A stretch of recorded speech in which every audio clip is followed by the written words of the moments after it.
తాకట్లో ఉన్న మీ బంగారాన్ని విడిపించి ఆ రోజు ఆన్లైన్ రేటుకి కొంటాం. Sharma gold company.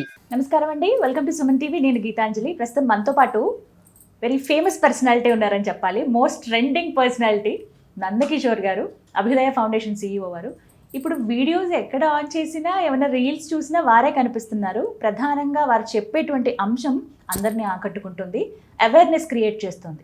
అదే దేవాలయాలు ఏవైతే ఉన్నాయో అవి కేవలం కట్టడాలు, భారీ నిర్మాణాలే కాదు, అందులో ఒక శక్తి దాగుంది. అది అందరూ తెలుసుకుని ఈసారి దర్శనం చేసుకోవాలి అనేది నిజంగా చాలా మంచి అంశం కదా అది.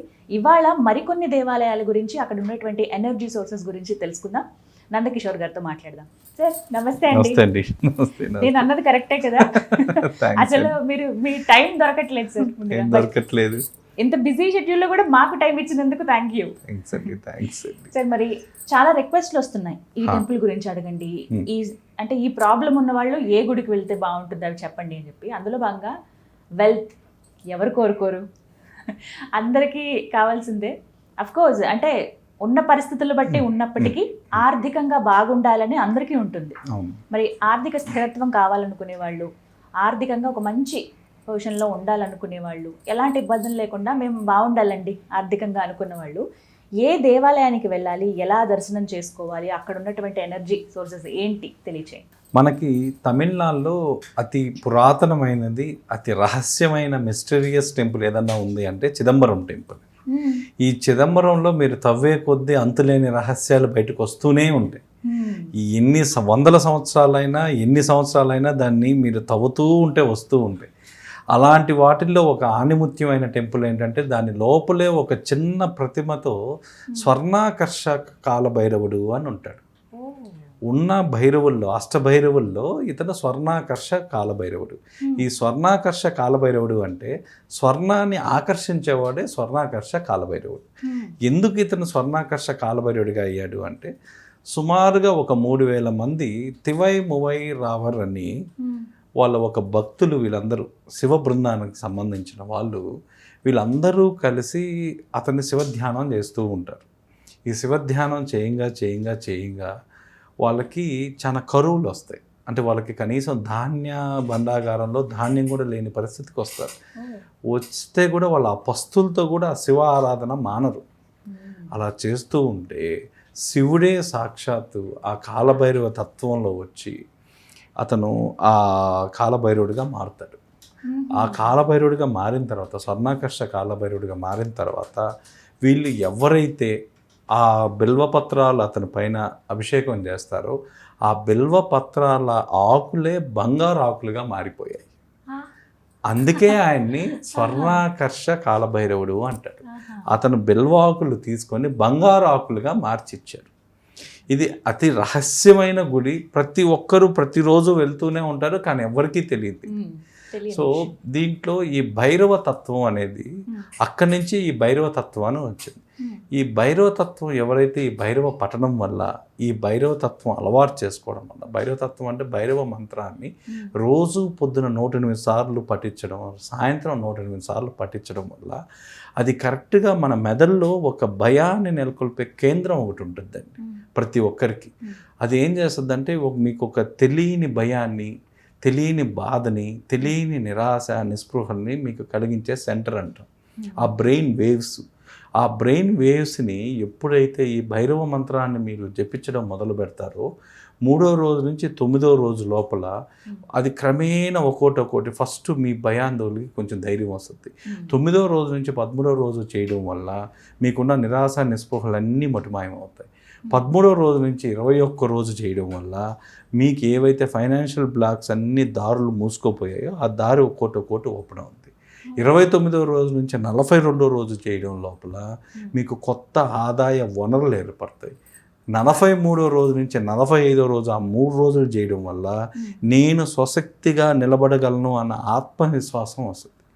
అది మన భైరవ తత్వానికి, మన నాడీలో అది కేవలం భయాన్ని ఉత్ప్రేరకం చేసే నాడులు అన్నిటినీ కూడా ఒక యాంటీడోట్ లాగా పనిచేస్తుందండి.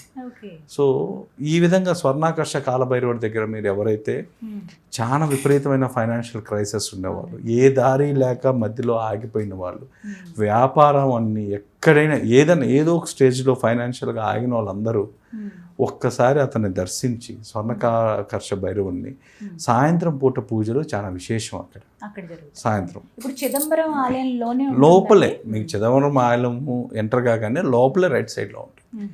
సో అక్కడ ఎంటర్ అయిన తర్వాత మీరు చేయాల్సిన పరిహారాలు ఏమన్నా ఉంటే ఆ పరిహారాల్లో మీరు అభిషేకం, స్వామివారికి అభిషేకం, వాళ్ళు హోమాలు కూడా చేస్తారు.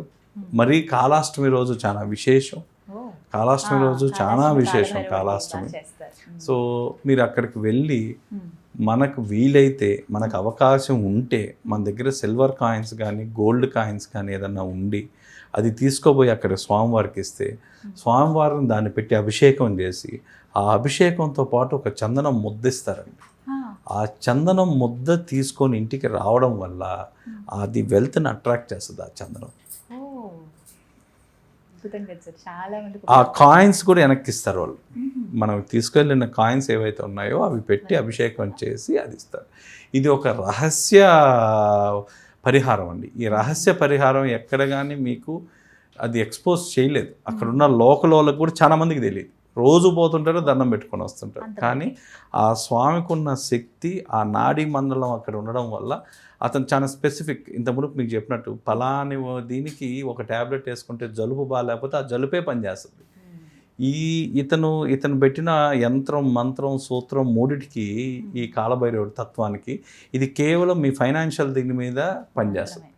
సో వెళ్ళేసి వచ్చిన తర్వాత వీళ్ళు కానీ భైరవ మంత్ర ఉపాసన కానీ చేయగలిగితే, అంటే రోజు పొద్దున వాళ్ళకి నచ్చిన భైరవ మంత్రం బీజాక్షరాలతో వాళ్ళ ఇష్టం మంత్రం అనేది ఏ మంత్రం అయినా గురు మూలంగా తెలుసుకున్న, సో వాళ్ళు పొద్దున్నే 108 సార్లు, సాయంత్రం 108 సార్లు ఇది చేయడం వల్ల క్రమేపీ ఆ నాడులు ఏవైతే ఉన్నాయో మీ నాడీ సిస్టంలో అవన్నీ యాక్టివేట్ అవుతాయి, డైరెక్ట్గా బ్రెయిన్లో పనిచేస్తాయి.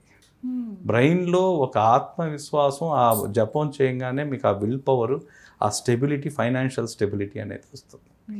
సో ఇదే విధంగా రెండోది వచ్చేసరికి అతి ప్రాముఖ్యమైనది, ప్రతి ఒక్కరికి తెలిసినది, అందరికీ తెలిసింది ఏంటి అంటే కొల్హాపూర్ లక్ష్మీ అమ్మవారు. అమ్మవారు తెలియని వాళ్ళు ఎవరు ఉండరు. కానీ ఆ అమ్మవారు దగ్గర చేయించడం, ఆ అమ్మవారి దాంతో ఇంకొకటి ఉందండి. అక్కడే ఒక 12 కిలోమీటర్ల దూరంలో ఒక 15 నిమిషాలు మెయిన్ టెంపుల్ నుంచి జర్నీ చేస్తే మంతెన అని ఒక సరస్సు వస్తుంది. ఈ మంతెన సరస్సులో ఎవరైనా జనరల్గా ఇప్పుడైతే స్నానానికి గ్రామస్తులు వదలడం లేదు, అది అంతా పొల్యూట్ అవుతాయని జనరల్గా మనం కాళ్ళు చేతులు కడుక్కొని ఆ నీళ్ళు ప్రోక్షణ చేసుకొని ఆ తర్వాత దాంట్లో ఆ వాటర్ మనం కానీ ఇంటికి తెచ్చుకొని చిన్న బాటిల్లో మనం ఎక్కడైతే మన డబ్బులు భద్రపరుస్తామో లాకర్ కానీ ఏదైనా దాంట్లో అది కానీ ఆ వాటర్ పెట్టుకోగలిగితే ఎక్కడున్న వెళ్తేనే అది అట్రాక్ట్ చేస్తుంది. అది ఒక అక్షయ పాత్ర లాగా మారుద్ది. కొల్హాపూర్ నుంచి 12 కిలోమీటర్స్ ఉంటుంది. కొల్హాపూర్ మెయిన్ టెంపుల్ నుంచి 12 కిలోమీటర్స్. మంతెన అంటే అక్కడ ఎవరన్నా చెప్తారు, అది ఓన్లీ సరస్సు. అక్కడే మీకు గుడి లాంటిది ఉండదు, అది ఓన్లీ సరస్సు మాత్రం. ఆ సరస్సు దాంట్లో ఉన్న చరిత్రలో ఇంత మునుపంతా కూడా లక్ష్మీ అమ్మవారు అక్కడికి వచ్చి రోజు స్నానం చేసేవాళ్ళు అనేది ఒక ప్రతీక, నానుడి. అంటే అక్కడ ఉన్న కథలు మనం విన్నట్టయితే ఆ కథల్లో, పుస్తకాల్లో ఆ విధంగా రాస్తుంది. కానీ ఆ మంతెన దాంట్లో ఉన్న మెడికల్ వాల్యూస్ కానీ దానికి సంబంధించిన ఆ కుబేర యంత్రానికి సంబంధించిన ఇవన్నీ కూడా ఆ వాటర్లో పుష్కలంగా లభిస్తున్నాయి. అందుకే ఆ వాటర్ వెల్త్ని అట్రాక్ట్ చేసే వాటర్ లాగా మారాయి. ఈ రెండు పాటించుకుంటే కూడా మీకు ఫైనాన్షియల్ దగ్గర నుంచి చాలా పెద్ద హెల్ప్ సార్ ఇది మీ నుంచి. ఎందుకంటే మీరు అన్నట్టుగా అన్ని దారులు మూసుకుపోయి వ్యాపారాల్లో నష్టపోయి ఇలా ఉన్న వాళ్ళు చాలా మంది ఉంటారు. ఒక్కసారి దర్శనం చేసుకుని మీరు అన్నట్టుగా వాటర్ తెచ్చుకున్న, స్వామి మంత్రాన్ని అలా జపిస్తూ ఉన్నా బయటపడతారంట. బయటపడిపోతారు. Thank you. నమస్తే.